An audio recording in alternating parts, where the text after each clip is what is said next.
Nung makatikim silang mapakain, nung tunay na material na tinapay, yung iba yun na lang lagi ang hinabol-habol at hinangad-hangad. Juan 6:25 hanggang 27. Nang makita nila si Jesus sa ibayo ng lawa, siya'y tinanong nila, "Guro, kailan pa kayo rito?" Sumagot si Jesus, "Pakatandaan ninyo, hinahanap niyo ako, hindi dahil sa mga himalang nakita niyo, kundi dahil nakakain kayo ng tinapay at nabusog. Huwag ang pagkaing nasisira ang inyong pagsikapang kamtan, kundi ang pagkaing hindi nasisira at nagbibigay ng buhay na walang hanggan." So hinanap-hanap ng mga tao si Jesus at yung iba na yung kanilang agenda. Ang gusto nila magkaroon ng libreng tanghalian. So the people looked for Jesus, but for the wrong reason. And what was the reason? Bread, physical food, physical appetite. Jesus taught them, however, not to be materialistic, not to be food crazy, not to be short-sighted. Sabi, huwag ganyan. Huwag lang tinapay na yan ang hanapin ninyo, huwag lang yan ang ibigin nyo sa buhay. But the Lord taught them to be spiritual and to be eternity conscious. Yung mag-isip kayo ng pangmahaba, pangmatagal, hindi lang yung panggutom nyo ngayon, hindi lang pamatid gutom, kundi pang habang panahon ang inyong pag-iisipin. Juan 6:28 hanggang 29. Kaya't siya'y tinanong nila, "Ano po ang dapat naming gawin upang aming matupad ang ipinagagawa ng Diyos?" "Ito ang pinagagawa sa inyo ng Diyos. Sumampalataya kayo sa sinugo niya," tugon ni Jesus. So the people were asking for direction, what they should do in order to accomplish God's will in their lives. At sinabi naman ni Jesus, etong gawin ninyo, believe in the one that God sent. And in fact, Jesus was saying, believe in me. Believe in my person. Actually, believe in my message. Remember that the Lord was a messenger from the Father. Juan 6:30 hanggang 31. Ano pong himala ang maipapakita ninyo upang sumampalataya kami sa inyo? Ano po ang inyong gagawin? Ang aming mga ninuno ay kumain ng mana sa ilang ayon sa nasusulat. Sila ay binigyan ni Moises ng tinapay na galing sa langit, sabi nila. Interestingly, the people brought the issue back to bread. Nagsisimula na sanang pumasok ang Panginoong Hesus sa topic na mayaman, mataas, kakaiba, yung kahulugan ng magkaroon ng tunay na buhay, yung maniwala sa Kanya bilang sugo ng Ama sa Langit. Biglang bumalik ang mga tao sa, paano kayo magpapatunay? Patunayan nyo muna bago kami makinig sa inyo. Ang totoo nga niyan, si Moises nagpakain ng tinapay. So tinapay na naman ang gusto silang balikan ng topic. Juan 6:32 hanggang 33. Sumagot si Jesus, pakatandaan ninyo, hindi si Moises ang nagbigay sa inyo ng tinapay na galing sa langit. Ang aking Ama ang nagbibigay sa inyo ng tinapay na galing sa langit. Dahil ang tinapay na galing sa Diyos ay bumaba mula sa langit at nagbibigay buhay sa sangkatauhan. Admittedly, this topic is not easy to discuss. Hindi madaling maintindihan itong binabasa natin ngayon. Yun nga mga kaharap ng Panginoon nung aktual na pangyayari, hindi nila naintindihan yung pinag-uusapan Kaya kailangan ng pananalig, ng panalangin, at kailangan ng pagtotoo ng isip sa topic na ito. So Jesus corrected and fine-tuned the people's understanding of the manna. You remember the manna na mga tao ng Israel ay nasa ilang, nasa disyerto at wala silang makain at araw-araw nagpapaulan ng Diyos ng mga parang malabulak na nalalaglag mula sa langit. Kinokolekta nila ito, kinakain. Yun yung manna, tinapay na nagmumula doon sa taas. At sabi nila, si Moses nga, pinapakain kami ng tinapay na galing sa langit. Sabi ni Lord, hindi yun ang tinapay na galing sa langit. Galing lang yun sa may taas-taas ng konti. Hindi yun ang tunay na tinapay na galing sa langit. Una, hindi naman talaga sa langit yun nagmula at hindi yun ang tinapay na nagmumula sa langit. Moses' bread was just bread. But the Father in heaven, His bread was the true bread from heaven. The Father's bread is that which comes down from heaven, not just from the sky, but from heaven. Therefore, there is a meaning involved here, that the bread coming from heaven is that which is from spirit to flesh, from heaven to earth, from intangible to tangible, from invisible to visible, from complex to simple. Sabi niya, alam niyo yung tinapay na binabanggit niyo, na pinapadala ni Moses, tinapay lang na yun eh. Hindi yun ang pinag-uusapan ngayon. Ang tunay na tinapay na galing sa langit, yung dating espiritu naging laman. Dating tagalangit, naging tagalupa. Dating nandun sa heavenly dimension, naging earthly ang dimension. To the point na intangible siya dati, hindi mo mahihipo. Ngayon, mahihipo mo na. Dating hindi nakikita, ngayon nakikita. Dati napakasalimuot para maunawa. Pero ngayon, pinakasimple-simple para maunawa ng tao. Of course, Jesus was referring to himself and to his message. That which comes from the will of God in heaven, being made flesh, so that flesh could see, touch, hear, and understand the message.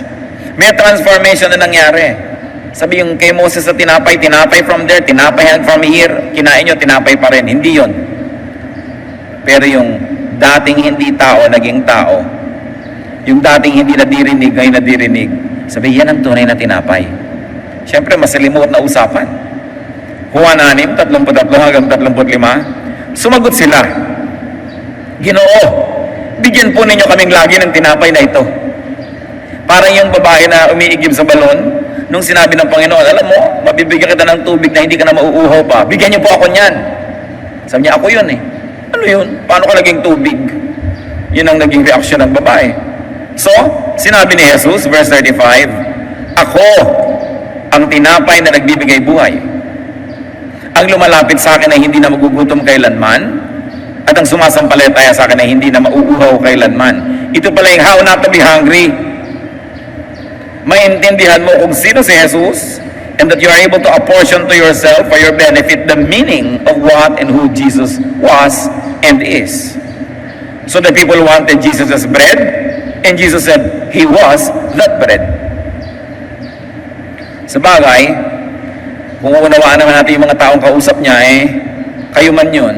May sinasabi si Jesus na tinapay na hindi ka na magugutom kahit kailan. So, bigyan niyo naman po ako nito. Sabi niya, ako yun. Paano nangyari yun? Because the Father's bread is Jesus. The Father's bread is the teaching, the message of Jesus. Pag siyempre, literal ka, ginawa mo si Jesus na tinapay, mahirap nga tanggapin, mahirap paniwalaan. Pero, what is Jesus but His message? So, the bread is Jesus, or the bread is the message of Jesus. The essence, the spirit that Jesus brings. The Father's bread is what Jesus said, what He stood for, what He symbolized. Yun ang bread ng Ama na galing sa langit. So dapat lalampasan mo yung kuko ni Jesus, yung buhok niya, lalampasan mo yung damit niya, at iisipin mo, ano bang kahulugan na narito siya? Ano ba ang kahulugan ng pinagsasasabi niya? At anong kahulugan ng kagustuhan ng Ama na ito ngayon na si Jesus ay nandito, katawang tao, kinakausap kami. Pag naintindihan nyo ng tao, magkakaroon sila ng paglampas sa kanilang mga kakulangan. There will be transcendence of the material to the spiritual. And this is going beyond the material bread and food to the spiritual bread and food. That the Father's bread means being not of this world, but of the other. Admittedly, hindi talaga madaling pag-usapan. Na para maunawaan mo ito, dapat yung utak mo, pinapakawala sa mga dati mong mga meanings, sa mga dati mong pakahulugan. Lalabas ka sa kahon ng iyong utak sapagkat hindi yung nandun lang sa loob ng pinag-uusapan. Something more, something beyond what was ordinary. The Lord Jesus was talking about something that was never experienced by people before. The truth of God, the Spirit of God, the essence of God being revealed in the human form. Walang nauna, walang pagbabatayan, kaya mahirap unawain. Tapos sabi pa ni Lord sa John 18:36, ang kaharian ko'y hindi sa daigdig na ito. Isa na naman pagkakamali ng mga tao sapagkat siya'y popular, maraming sumusunod at naniniwala, nakakapaghimala, gusto na siyang gawing hari ng mga Israelita. Gusto na siyang koronahan at ilaban sa Roma. Ganoon naman pag medyo popular ka, gusto ka ng mga tao na maging political person dahil matutupad mo para sa kanila ang kanilang mga minimiti. And the Lord withdrew from all that dahil sabi niya, my kingdom is not of this world. Nagkakamali ka, hindi nyo naiintindihan ang ginagawa ko. Hindi ito para dito, ito'y para sa kabila. Kaya ang kaharian ng Diyos ay isang anyo na hindi pa kailanman naunawaan ng mga tao. The kingdom is not of this form, and the kingdom is not in this form. Juan 6:4. Sapagkat ito ang kalooban ng aking Ama, ang lahat ng kumikilala at sumasampalataya sa anak ay magkakaroon ng buhay na walang hanggan, at siya'y muli kong bubuhayin sa huling araw. Said simply, belief in Jesus, God's Son, means salvation. Pero pagka nanatili po ang tao sa ganung simpleng pakahulugan, hindi niya talaga maintindihan yon. Kasi pag sabing, believe in the Lord Jesus and you will be saved. Tapos mo ikaw, you believe in Jesus, yes, o save ka na. Ganun lang ba yun? It's not only a matter of believing that Jesus is the Son of God, but believing in the message brought by Jesus. Believing in the message personified by Jesus, and it brings eternal life. There is an oversimplification that happens in the religious teaching. Pumikit ka, magsisi ka na yung kasalanan, itaas mo ang iyong kamay, tanggapin mo ang Diyos, poink, ligtas ka na. Pwede mangyari yun kung lubos na naunawa ng tao yung kahulugan ng ginawa niya. Kung naiintindihan niya yung mensahe ni Jesus. Sapagkat the medium is the message. The messenger is the message. Jesus is the message. So pag naniwala ka doon sa kanya na nandyan siya, pero hindi mo naman naiintindihan yung message niya, kalahati pa lang yung paniniwala mo nun. Wala pa yun, di pa yun buo. Kaya magtataka ka, maraming mga tao, tigmak pa ng luha, umiiyak-iyak, gumikisay-kisay pa nung tinanggap si Jesus. Tapos 3 buwan, 5 buwan na, wala naman nangyari, 10 taon, makasungit pa rin, 15 taon, 3 pa rin ang kirida, wala naman talaga nangyari. Kasi hindi naman naunawaan kung anong ibig sabihin na tanggapin si Jesus. Marami kasi mga evangelists na pinapadali, pumikit po kayo, A, accept that you're a sinner, B, believe in Christ, C, confess Christ, at ligtas na kayo. Well, that formula really is true. But it is true only if you understand what it means deeply. This is an oversimplification of a very complex truth. No? So hindi naintindihan ng mga tao yung nangyayari na, ewan ko kung naiintindihan nyo ngayon, pinag-uusapan natin. No? Kung sabi nyo, ano ba itong pinag-uusapan natin? Hindi kayo nag-iisa dahil yung mga kausap niya, hindi rin naintindihan. Juan 6:41 hanggang 43. Nagbulong-bulong na mga Hudyo dahil sa sinabi niyang, ako ang tinapay na bumaba mula sa langit. Sinabi nila, hindi ba ito si Jesus na anak ni Jose? Kilala natin ang kanyang ama't ina, hindi ba? Paano niya masasabi ngayong bumaba ako mula sa langit? Kaya sinabi ni Jesus, tigilan ninyo ang inyong bulong-bulungan. Sabi, ano pinagsasasabi niya? Kung meron sa inyo kakalabit, ano pinagsasabi ni Pastor Ed? Hindi ko maintindihan. Kasama kayo sa club na ito. Ano ba itong pinag-uusapan natin? Hindi natin maintindihan. No? Sabi niya, paano siya naging tinapay? Paano siya bumaba sa langit? Hindi ba pinanganak yan ganito at ganyan? Alam natin yon. Dahil talinghaga na ang takbo ng usapan ni Jesus, yung mga tao nandito pa rin sa mababang antas. Hindi na niya sinasabing tunay akong tinapay na nakita niyo, tatatatan, bumababa mula sa langit. No? Wala naman talagang ganun. Ibig niya sabihin, yung ideya pa lang, ngayon totoo na. Yung guni-guni pa lang noon, ngayon eto, flesh and blood. May paglilipat ng katotohanan mula sa invisible to visible. So sabi, mula sa langit, patungo sa lupa. Hindi naman necessarily galing sa taas sa mga ulap, pababa para manggaling sa langit, patungo sa lupa Kasi alam naman natin na yung planeta ay bilog. Kung taga-Australia ka, hindi yung langit nasa baba ng nasa taga-Canada. Di ba? So hindi talaga yung taas-baba ang pinag-uusapan. But from one dimension of reality to another. The people once again brought down the discussion to earthly levels because they said, kilala natin ang mga magulang niya, hindi siya galing sa langit. Juan 6:46 hanggang 48. Hindi ito nangangahulugang may nakakita na sama. Ang nagmula sa Diyos, ang tanging nakakita sama. Pakatandaan ninyo, ang sumasampalataya sa akin ay may buhay na walang hanggan. Ako nga ang tinapay na nagbibigay buhay. Sabi niya, ang nakakakita lang sama ay yung nagmula sa Ama. Pero mga kapatid, you must remember na ang tao ay galing sa Ama. So dapat lahat ng tao nakakakita sa Ama. Dahil sa Ama naman galing lahat ng tao. Ang Diyos ang lumikha sa tao. Pero anong nangyari? Ano naging ministry ni Jesus? Sapagkat sa tagal ng panahon, ang tao ay nabulag na, hindi na nila nakikita ang Ama. Sila ay napuno na lang ng relihiyon, nabawasan ng tunay na espiritualidad, hindi na nila naiintindihan ang dapat maintindihan. At yan ang mission ni Jesus, para buksan muli ang mata ng mga tao, to make God visible, to make God audible and tangible through Him and through His message. To help people therefore become born again, so that they may transcend their former level of existence and they may go up to a higher level of existence so that they will see higher things. At yun ang tinatawag na born again experience. Once more, hindi lang kasimple yun na pumikit ka, itaas mong yung kamay, born again ka na. Yung magkaroon ka ng bagong mata para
makita mo yung dating invisible sa'yo.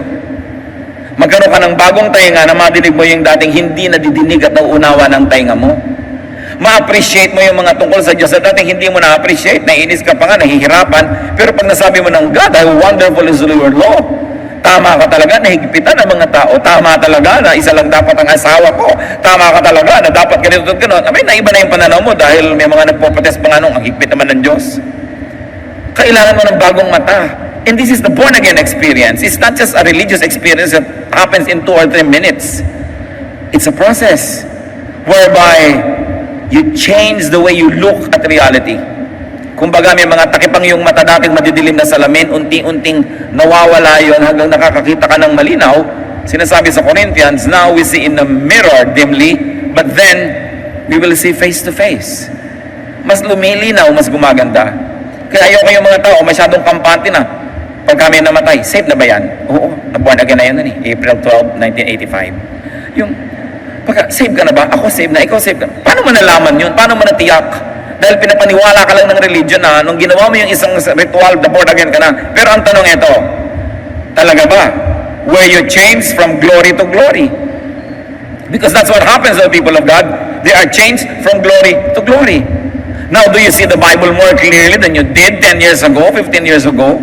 Now, do you have more longing for God than you did before? Kadalasan nga iba, nalalamig pa habang tumatagal Hindi umaasenso, patras. So I don't want you to be lulled by a false hope, although I want everyone to hope in God, pero dapat premised on a very solid understanding of what the person of Jesus means to everybody. Na hindi lang yung ginawa niya, kundi yung ideya ng pagiging Jesus niya, yung ideya na itinuturo niya sa mga tao. At hindi yun madaling tanggapin. Noong ang Panginoong Jesus ay nagsakatawang tao, libu-libong taon na ang relihiyon sa Israel. Established ng masyado ang temple. Nalagay na sa kwadro, carved in stone ang lahat ng kanilang mga religious traditions na ang totoo ay lumayo na sa Diyos. Kaya ang naging purpose ng Panginoong Jesus ay ibalik sila sa dati. Sabi ni Jesus, you have heard that it was said A, but I'm telling you it's B. So you see, yung naging A na sa tradisyon ng Israel, hindi na yun ang gusto ng Diyos. Ipinababalik niya sa B. Kasi, nalayo na sila. Yung mga tamang-tama na sa kanila noon, tiniligsa ni Jesus, hindi tama yan. Mga pinagtuturo niyo sa mga anak na pwede nilang talikuran ng pagsuporta sa magulang basta nagdodonate sila sa temple, hindi yan tama. Pero naging uso na yun noon. So, ibinabalik ng Panginoong Jesus doon sa basic spirituality yung mga tao. Kaya sabi niya, kailangan na isang himala. Kailangan na yung buong ideya na kalooban ng Diyos, maging tao, maging flesh, madinig, makita. Sapagkat ang layo na ng utak ng tao sa spiritual na bagay. So to be born again is not something you do. It is something that happens to you. One time and then progressively.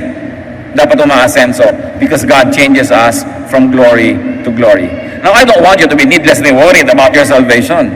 But ang point is, do something so that you will continue to grow in the Lord and you will see that indeed you have been born again. Kasi pagka ipinanganak ka, lalaki, magmamature. Hindi pwedeng nabonsay ka na dyan. Hindi pwedeng 5-year-old Christian ka na, ang utak mo pa pang 1-year-old Christian. 20-year-old Christian ka na, pang 5-year-old Christian. Hindi ganun yun. Dapat nag-grow. And Jesus was effectively saying, you haven't seen and you cannot see God because you are limited by your material composition, by your materialism, and by your focus. Therefore, you've got to be more spiritual. So, huwag na kayong magpako ng pagtingin sa tinapay na kinakain, ibang tinapay na pinag-uusapan, sabi niya. Ginamit lang ni Jesus yung issue ng tinapay para maging springboard, maging pinto, para makarating doon sa ibang tinapay na dapat pag-usapan. Sabi niya, I have seen God, you see me, therefore you can see God through me. I can make you see God, therefore I can make you eat spiritual food. And once you eat that, I can give you spiritual life. Kaya mahalaga, pagka nagkakaroon tayo ng search for God, yung confession, yung pagkilala ng kasalanan, pagsisisi, pagbabalik loob, because we have to be purified so that we can see what must be seen. You have to enter another dimension. Kumbaga, ibang channel yon. Kailangan makarating ka doon sa channel na yon para mo siya makita. Juan 6, 49 hanggang 51. Kumain ng mana ang inyong mga ninuno nang sila'y nasa ilang, ngunit sila'y namatay. Narito ang tinapay na bumaba mula sa langit upang ang sino mong kumain nito ay hindi na mamatay. Ako nga ang tinapay na nagbibigay buhay na bumaba mula sa langit. Mabubuhay magpakailanman ang sino mang kumain ng tinapay na ito. At ang tinapay ay ang aking katawan na ibibigay ko upang mabuhay ang sangkatauhan. Sabi niya, hindi ba yung mga ninuno nyo noon, yung pinagmamalaki nyo na kumain ng bread ni Moses, o ano, nangamatay din naman silang lahat, di ba? So, ibig sabihin yung kinain nilang tinapay, hindi yun yung pinag-uusapan. Material bread yon. But that which eats the bread from heaven will never die. And I am that bread. Sabi ko, ako yun, katawan ko. No? Sabi, if you ate the living bread, if you ate me, if you ate my flesh, you will live forever and you have eternal life. Tandaan niyo mga kapatid, dalawang diskurso ang nangyayari, yung metaphor, yung talinghaga ni Jesus, at yung pagpipilit ng mga tao na ang pinag-uusapan ay material bread. Ha? Kaya hindi magtugma. Juan 6, 52, dahil dito ay nagkaroon ng mainitang pagtatalo-talo ang mga Hudyo. Paano maibibigay sa atin ng taong ito ang kanyang laman upang makain natin? Yun ang pinagpipilitan nila. Sabi, ayan, hindi lang pala siya tinapay. Siya ang kakainin natin. Ano tayo? Cannibal. So nagkagulo. The people insisted on the material and the physical level of discussion. At Juan 6, 60, narinig ito ng kanyang mga alagad at marami sa kanilang nagsabi, mabigat na pananalita ito. Sino ang makakaunawa nito? At Juan 6, 46, mula nooy marami sa kanyang mga alagad ang tumalikod at hindi na sumama sa kanya. Sayang, nando na sila, kumalas pa. Kasali na sila, tumalikod pa dahil hindi nila maintindihan. Pag may hindi naiintindihan ng matalino, nagsisikap siyang hukayin o abutin ito. Pag may hindi naiintindihan ng mangmang, tumatalikod na lang siya, papadaliin na lang niya ang kanyang buhay, doon na lang siya pupuntas at dati na niyang naiintindihan pa. Kaya merong lumalago at merong hindi. Many disciples left Jesus. Why did they leave Jesus? Because all they wanted was easy, traditional teaching. Hindi nga naman tinuturo sa mga templo yung mga tinatinapay issue na yan. Madali doon, dalhin mo yung baka, dalhin mo yung kambing, dalhin mo yung ibon, ihain mo, mag-donate ka, magdasal ka ng konti, tapos ang religion mo, okay ka na. So ito pinag-uusapan na ito ng mga tinatinapay, nag-aalisan sila. No? Ayaw nila nang hindi nila maintindihan. Sadly, this still happens today. People want Moses. People want traditional thinking. People only want traditional theology. Jesus was taking them out of old religious boxes and frames. Nung nilikha ng Diyos ang tao, nagbigay siya ng mga kautusan, mga turo, pagdating ng panahon na si Jesus ay naglalakad sa balat ng lupa, naiba na naiba yung mga turo na yon. There was accretion, there was a lot of editing, there was a lot of transformation that happened in the teachings. Because human beings sat at the top of these organizations. Meron silang mga leader, meron silang mga priest, meron silang mga scribes, na ang dami-dami na nila ipinagdadagdag, pinag-ayos-ayos to preserve their own class. Siyempre, yung mga kalalakihan na nangunguna, lalo nilang sinolidify yung leadership position ng mga men. Kaya ang ginawa nila, sobra lang ipinakadiin-diin ang halaga ng lalaki. Tulad, pag nagbibilang ng tao may census, hindi binibilang na yung babae. Samantalang kung babalik kami yung paglikha, man and woman, male and female, God created them. No? The man and the woman together constituted the image of God. Pero sa pagtagal, sa culture ng Israel, nabaliwala yung babae. So binigyan muli ni Jesus ng halaga. Kaya nung si Maria ay nakaupo sa kanyang paanan, si Maria hindi yung ina niya, yung kapatid ni Martha, at si Martha ay nasa kusina at pinipilit niyang bumalik si Maria doon sa kusina where the woman belonged according to their culture. Sabi ni Jesus, hindi siya alis dito. Napili niya dito na mag-aral. She chose the better portion, it will not be taken from her. So ibinabalik ni Jesus yung halaga ng babae na sa pagtagal ng relihiyon ng Israel, nabaliwala si babae. So hindi lahat ng makikita mong itinuturo ng relihiyon nila, yun ang original na nanggaling sa Diyos. Sobrang nataas yung lalaki na wala ng halaga ang mga bata. Pag bata ka pa, wala kang kwenta. Kaya nung si Jesus ay dinadala ng mga bata, tinaboy ng mga disciples, nagalit sila, alisin ang mga bata ito, alisin.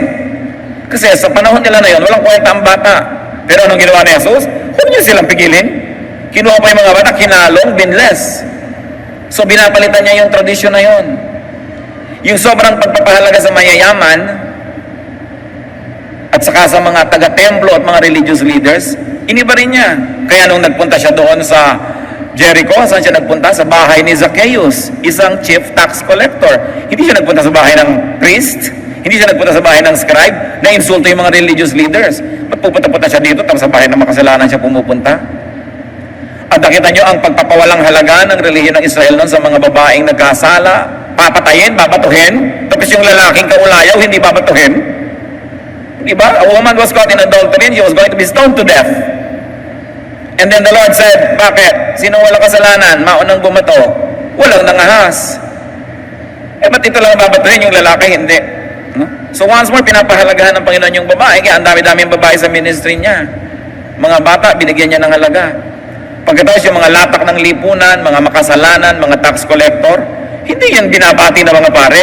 Hindi yan tinitingnan ng mga religious leaders. Sila yung mga kalat lang dyan sa kalye. Pero doon, nakikipaghapunan ng Panginoon, doon siya nakihalubilo, doon siya nakisalamuha. Kaya ang tawag sa kanya ng mga religious leader, friend of sinners and tax collectors. Do you follow what I'm trying to say, church? That Jesus was trying to bring the people back to spirituality, away from just religiosity. Because the religious systems, their culture woven around the religious system had already departed away from the basic tenets of spirituality. So the Lord was bringing them back. Kaya nagalit sila eh. Nagalit yung mga nasa power structure, yung mga leader, yung mga nakikinabang sa ganong sistema, dahil may iba. Kaya maraming galit sa kanya. Hindi siya lagi nagpapahalaga sa mga mayayaman. Hindi katulad ng araw na, pag ikaw yung mayaman, ikaw na agad lagi yung leader. Ikaw na agad yung sikat. So binibigyan niya ng importansya yung maliliit na tao. Kasi ganoon naman talaga dapat, mayaman at mahirap, importante yan. Pero naiba na nung panahon niya. Ngayon, ito mga kapatid. Yung panahon ni Jesus, almost 2,000 years ago na yon. Imagine niyo kung ano na rin ang nangyari sa relihiyon mula 2,000 years ago hanggang ngayon. Marami na rin mga pagligaw, pagliko, pagdagdag, pag-alis na idinagdagan simbahan sa pananalig. That's why every generation, or probably every 200 years, Christian generations must reform. They must go back to the basic tenets of the faith. Because as the years pass, the church leadership, the traditions, the demands of politics, the demands of culture and economy may change and alter the message of the church. Kaya kailangan nire-review mo rin ng ating mga alituntunin, ng ating mga standards ngayong panahon na ito, ating mga practices, yan ba talaga ang gusto ni Jesus? Kung ba tinawag na Christian ministry, Christian church, yan ang gusto ni Jesus? O may mga pagkakaligaw-ligaw na rin nangyayari sapagkat nagre-react ang church sa politics, sa economics, no? Sa mga nangyayari sa lipunan. So dapat laging ibinabalik yan. Hindi natatakot ang tao na tanungin ang mga naka-establish na monumento ng kanyang panahon. You must not be afraid to engage the icons of your age because the truth will always prevail. Kailangan nire-review, pati ang ginagawa ng church. Ang Protestant Church, nagsimula yung Reformation, 16th century. Ilang taon na yun? 500 taon na lumipas. Kailangan na rin ng Protestant Church ng Reformation na naman. Kasi nakagawa na naman siya ng mga tradisyon niya na malayo na sa ideya ng Reformation noon. May sarili na rin mga Diyos-Diyosan na mga tradisyon. Hindi dapat natatakot ang tao na tanungin yung nakikita niya. Hindi natatakot ang Diyos na siya'y tanungin. Kaya yung mga tao nag-alisan sila kay Jesus, iniwan nila. Kasi hindi yon ang nakasanayan nilang katuruan. Juan 6:47. Tinanong ni Jesus ang 12. John 6:67. Kayo naman, gusto rin ba ninyong umalis? So hindi pala sila 12 lang noon. Dami nila. Ang natira lang 12. Dahil sa issue ng tinapay. Jesus was deserted, rejected, dejected. So actually, Jesus had known intense feelings of rejection, of loneliness, of aloneness. Ang dami-daming disciples, iniwan siya. And because he was rejected, he can minister to the rejected, to the lonely, to the alone. Kung nakakaramdam kayo, kung minsan nag-iisa kayo, kawawa kayo, nire-reject, nauna na si Lord dun eh. He can help because He knows that. At yung sinabi niya, kayo, iiwan niyo rin ba ako? The human in him was seeking understanding. He was seeking people who understood him. Because one of life's greatest pleasures is to be understood. One of life's greatest pleasures is to be with people who agree with you. People seek such comforts. And Jesus was asking His disciples, pati ba kayo, iiwanan niyo ba ako? Ano pong isang very personal application yan sa panahon ngayon? Value people who understand you. Pagalagaan po natin ang mga taong nakakaunawa sa atin. Pahalagaan niyo ang mga taong sumasang-ayon sa inyo. Kasi kahit anong gawin ninyo, kahit anong posisyon nyo sa buhay, may sasang-ayon at may sasalungat. Ba't may pagpipilitan nyo na tanggapin kayo ng sumasalungat sa inyo? Hindi hayaan nyo yung sumasang-ayon sa inyo, doon nyo buuin yung mundo nyo. Kasi hindi mo naman talaga mapiplease lahat ng tao. Amos 3:3, maaari bang magsama sa paglalakbay ang dalawang taong hindi nagkakasundo? Kaya mga kapatid, pag ako magka-counsel lang ikakasal, meron lang siguro kung konting tanong, pero ito, isa sa mga pinaka-importanting tanong. Nagkakasundo ba kayo? Diba? Pag mamimili kayo ng papanooring sine, nagkakasundo ba kayo? Pag pipili kayo ng kakainin sa restaurant, nagkakasundo ba kayo? Pag pinag-uusapan kung paano kayo makikitungo sa mga bibiyananin mo o sa mga magulang mo na bibiyananin niya, nagkakasundo ba kayo? Kung nagsusuporta ka ng mga kapatid, sasama ba siya makisuporta o pipigilin ka na niya? Nagkakasundo ba kayo? Sa lamig ba ng aircon, magkakasundo kayo sa kwarto kung may aircon kayo? Pagka ba may pipiliin kayong sasakyan, saan nyo gusto sumakay? Sa harap, sa likod, nagkakasundo ba kayo?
Yun lang manonood kayo kuminsan sa sine, meron gusto harap na harap siya para halos matalsikan na siya ng tubig doon sa sine.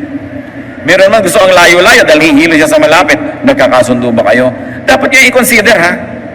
Kasi mahirap mabuhay na yung kasama mo, hindi mo kasundo. Sa alat na lamang at asim ng sinigang, hindi kayo magkasundo. Ang kurtina nyo ba, pula o azul, hindi kayo magkasundo. Ang bata ba, papalakihin mo ang English speaking o Chinese speaking, hindi kayo magkasundo. Bakit ka sasama sa tao na laging merong hidwaan at laging may tunggali? Hindi masarap ang ganung buhay. Ngayon, kung nakapag-asawa na kayo, hindi kayo magkasundo, pasensya kayo. Diba? Asawa nyo na eh. Gumawa kayo ng paraan para magkasundo. Meron naman kasi hindi na sila magkasundo 20 years ago. Pag nakita kayo sa reunion, hindi pa rin sila magkasundo. Hindi sila nag-grow. Wala silang nagawa para magkasundo man lang o to meet halfway. Yung pinagtatalunan nila, pinagtatalunan pa rin ngayon. Boring life. So gumagawa tayo ng paraan. And remember, also an aside, we can minister to people through our understanding. Yung nauunawaan mo lang siya. Kuminsan, counseling, talaga namang imposible yung kaso niya, hindi mo makampihan, hindi mo ma-encourage gawin yung gusto niya, pero inawaan mo lang siya. I understand, naintindihan kita. At yun lang malaking comfort. Alam nyo ba na isa sa mga gifts that we can give to people is a gift of understanding? Lalo kayo magulang, ang laki na talaga ngayon ng gap ng generation, sobrang laki na. Sa sandaling panahon ang lumipas. Pero wala sigurong generation sa buhay ng tao sa buong planeta na ganito kalaki ang generation gap. Dahil sa technology. So dapat ang magulang inuunawa ang anak at ang anak inuunawa ang magulang. Kasi talagang may nangyaring pagbabago sa mundo dahil sa technology. So dapat the generation should reach out to one another so that there could be more harmony.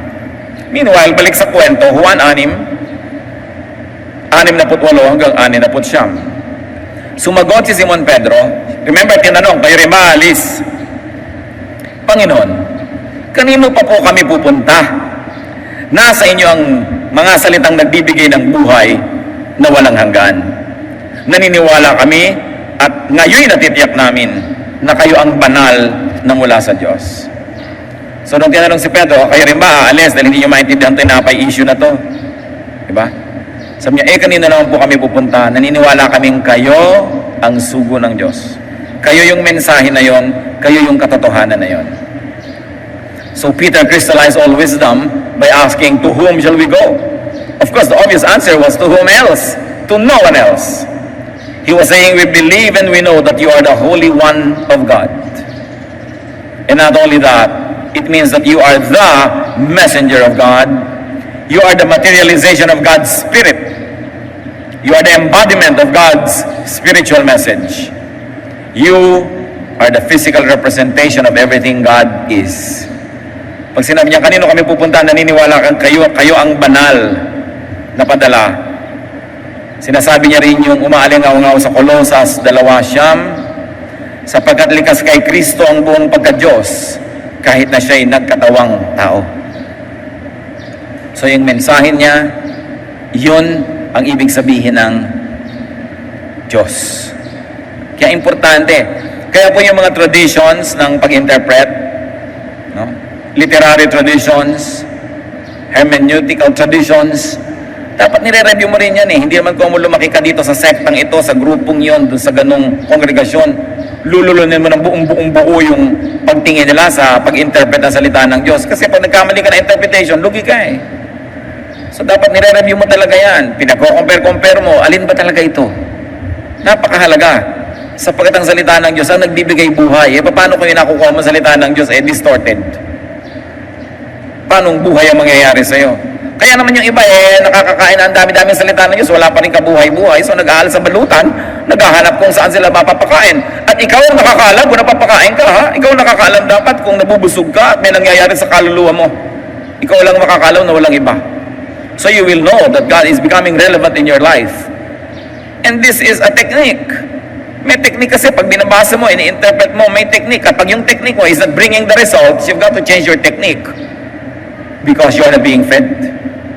Look what happened to Israel. They couldn't understand that God would become flesh. the center of biblical teaching about Jesus, because the technique of their scholarship was wrong. They over-relied on their priests, on their scribes that gave them nothing but lifeless traditions. Hindi lumulukso ang espiritu nila, hindi lumulundag yung kanilang kaluluwa. Wala silang nararamdamang apoy sa kanilang dibdib kahit nagsasalita yung mga speaker nila. Kaya nung madinig na rin kay John the Baptist, nung marinig kay Jesus, kahit nasa gubat, kahit nasa ilang, nasa disyerto, punta sila sapagkat nararamdaman nila na napapakain sila ng buhay na tinapay galing sa langit. Kayo makakaalam nun kung napapakain kayo o hindi. Kaya mga iba, ayoko na yan, mahirap, umalis na lang, pinadali ang buhay nila. Maraming ganun eh, pinapadali. Kung nabubuhay ka, nabubuhay ang espiritu mo sa pakikinig sa ganung messages, ang layo-layo naman, nasa ano pa, ilang kilometro, dito na lang ko sa amin, malapit. Ganon din yan, salita din yan ng Diyos. Dapat ka kasi maghanap buhay, dapat gumawa ka ng paraan na yung kinakain mo, buhay. Di ba, kahit nga kumakain ka ng salad, fresh salad, buhay pa yun, buhay pa yung prutas, buhay pa yung gulay, nabubuhay ka. Kakain ka ng corned beef, 5 taon ang patay ang baka. Naisip niyo ba yun? Nakalagay expiration 5 years later. Kailan namatay ang baka? So kumakain ka, 5 taon ang patay ang bakang ito. Ngayon ko palang kakainin. So bakit ka nga hindi magkakakanser nun? Kakakain mo ng sobrang patay na. So in the Word of God, dapat yung kinakain mo, buhay na buhay, nagtatatalon. Alam mo may nangyayari sa'yo kasi fresh. And only the Spirit will be able to tell it. Nothing else and no one else. So needless to say, only a few stayed with Jesus. Baka tuloy magalit sa akin ng mga corned beef companies. Pero isipin nyo rin yun, kumakain kayo halimbawa ng mga ganyan, di ba? Ang tagal-tagal ng patay ng karne. So you're eating dead carcass. No? Anyway, nag-alisan yung maraming tao. Kaunti lang natira. But Jesus' main mission was to give spiritual food. What can we learn from those who sought Jesus and stayed with Him? Prioritize your spiritual growth. Para ka naman pumunta kay Jesus, maraming tinawid yung mga tao noon. Ayun lang yung synagogue sa tabi nila, nilalampasan pa nila. Ayun yung temple, hindi sila doon umatin. Pumupunta sila doon sa mga ilang, sa mga disyerto. Gumagawa sila ng paraan. Hindi sila kontento na the same old story na lang pinapakain sa kanilang religion. Wala naman silang maramdamang buhay na espiritu sa kanilang dibdib. So stick with Jesus. There are moments and it will be difficult. No? Marcos 8:34. Pinalapit ni Jesus sa mga tao at ang kanyang mga alagad at sinabi sa kanila, ang sino mang nagnanais sumunod sa akin ay kinakailangang itakwil niya ang kanyang sarili. Pasanin ang kanyang krus at sumunod sa akin. Usual interpretation natin dito at application sa pagtatakwil sa sarili, huwag kang kumain na masarap, magdamit ka at magbihis sa para kang bangkay, i-donate mo ang lahat sa church, pigilin mo lahat ang natadama ng iyong katawan, masama yan, magagalit ang Diyos. Yan ang usual na kahulugan ng mga tao sa itakwil ang sarili. Deny yourself, sabi ni Jesus, and follow me. But many people neglect to think that denying of oneself is primarily denying your ignorance. Pagtatakwil sa iyong kamangmangan, magsisikap ka na tumalino. Pagtatakwil sa mga dati mo nang alam na hindi pala yun naman ang totoo, so willing kang palitan yon at ibahin ang iyong pananalig. Pagtatakwil sa mga nakagawian mo ng mga practices na hindi naman pala yun ang hinahanap sa iyo ng Diyos. Kung minsan hinahanap lang sa iyo ng simbahan pero hindi na hinahanap sa iyo ng Diyos. Paglabas sa kahon ng pag-iisip mo dati para magkaroon ka ng true born-again experience and a new life, yun ang pagtatakwil sa sarili, to deny yourself of what has been, of what is convenient, what is traditional. Because now you have to walk on uncharted territory, you have to cover new ground because this is a new life. How can you have a new life if it's old ways ever anyway? Meron ba naman bagong buhay na lahat ng element yung dati rin? May mga bago.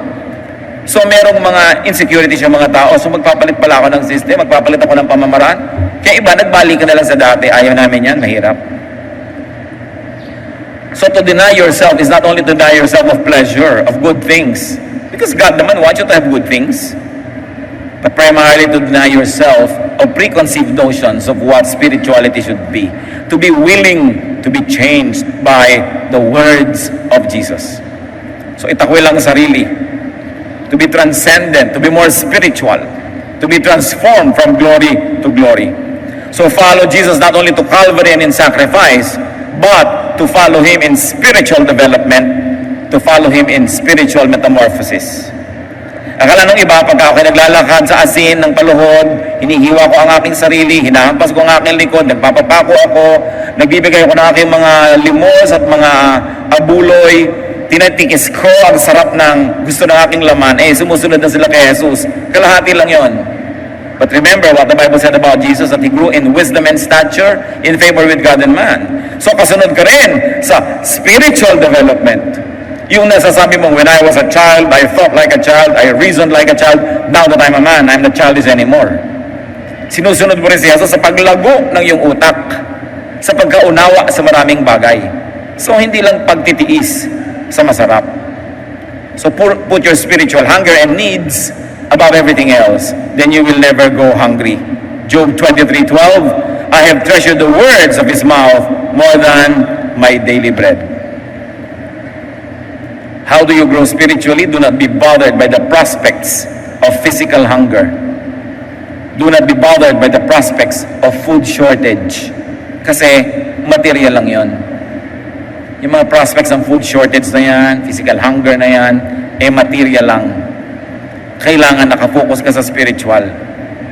Nangyayari man yan, nag-up and down ng physical life, konti lang yun dahil nakafocus ka sa mas malayo, sa mas matagal. So do what you can, and then leave the rest up to God when it comes to your physical needs. Don't worry. Ngayon, marami na namang issue ng mga food crisis. Diba? Nung sabi ng Mateo 6:31 hanggang 34, huwag kayong mag-alalang baka kayo kapusin ng pagkain, inumin o damit. Hindi ba't ang mga hente lang nababahala tungkol sa mga bagay na yan? Alam na ng inyong Ama na nasa langit na kailangan ninyo ang lahat ng yan.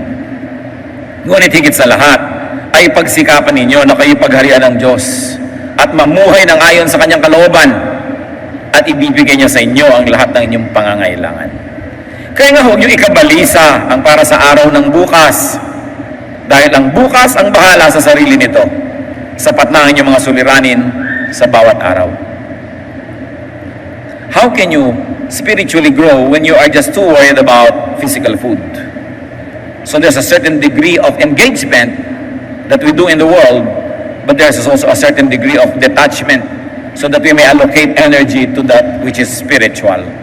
So do not be bothered by the prospects of hunger and by the prospects of food shortage. Maraming beses nang nangyari yan sa mundo, paulit-ulit lang yan. Hindi yan bago. Mateo 6:27, sino sa inyo ang makapagpapahaba ng kanyang buhay ng kahit isang oras sa pamamagitan ng kanyang pagkabalisa? Huwag kayong mabalisa. Wala rin naman mangyayari pagkakabalisan nyo. Unahin nyo ang Diyos, unahin nyo ang mabigyan siya ng kuluburan, at siya ang bahala sa inyo kung siya natutuwa sa inyo. Kung gusto ka bang pagpalain ng Diyos, ay sino naman makakapigil? At kung ayaw kang pagpalain, sino makakapilit? Kasi may unahin ninyo na pagharian kayo ng Diyos. Pangalawang Korinto 8, magagawa ng Diyos, pasaganain kayo sa lahat ng bagay, at higit pa sa inyong pangangailangan upang may magamit kayo sa pagkakawang gawa. So sabi, don't worry about that. How not to be hungry? Don't think of just material food. Food for the spirit is what you must prioritize. Although, of course, you must engage the daily needs. Pero hindi naman tayo naghahanap buhay para lang yun ang gawin ang gawin. Hindi ka nabubuhay para maghanap buhay. Naghahanap buhay ka para magkaroon ka ng ikabubuhay, at pag naroon na sa kamay mo ikabubuhay, magkaroon ka ng tunay na buhay. So hanap buhay lang yan, hindi yan ang buhay mo. So how not to be hungry? Choose what hunger to prioritize. Spiritual hunger. Dahil sabi ng Panginoon, ask and it will be given you. Seek and you will find. Knock and the door will be open to you. Many people always love to apply it materially. Ask for bread, ask for bread. Ang talagang sense ng pangako na yon is a spiritual one. Ask for spiritual blessing and it will be given you. Seek spiritual blessing and it will happen to you. Knock at the spiritual door and the door will open to you. In these days of hunger, in these days of insecurity, stick close to Jesus. How do you address your spiritual hunger? How do you attend to your spiritual hunger? Ama namin sa langit, nagpapasalamat kami sa mga katuruan, nawa naunawaan namin ang mga bagay na ito. At kung di man lubos, magsimula man lang kami mag-isip-isip ng mga ganitong bagay, ay maganda na magawa sa buhay. Turuan mo kami, Lord, to move from glory to glory, na hindi lang yung usual things that are easy to understand. Magbigay kami ng panahon na unawain yung mas mahirap maintindihan. At nawa huwag kaming magpakatamad na lang, natalikuran ng hindi naintindihan agad, kundi maging hamon ito na magsaliksi kami. Lord, may we not take an easy way out. Teach us, O Lord, that when there's something we do not understand thoroughly, that we engage it spiritually, intellectually, so that we may move from one degree of understanding to another. Hindi lamang ang alam namin at naunawaan ngayon ang gusto mo para sa amin, gusto mo kaming lumago so that we can be more and more like you. And that means a lot of spiritual transformation.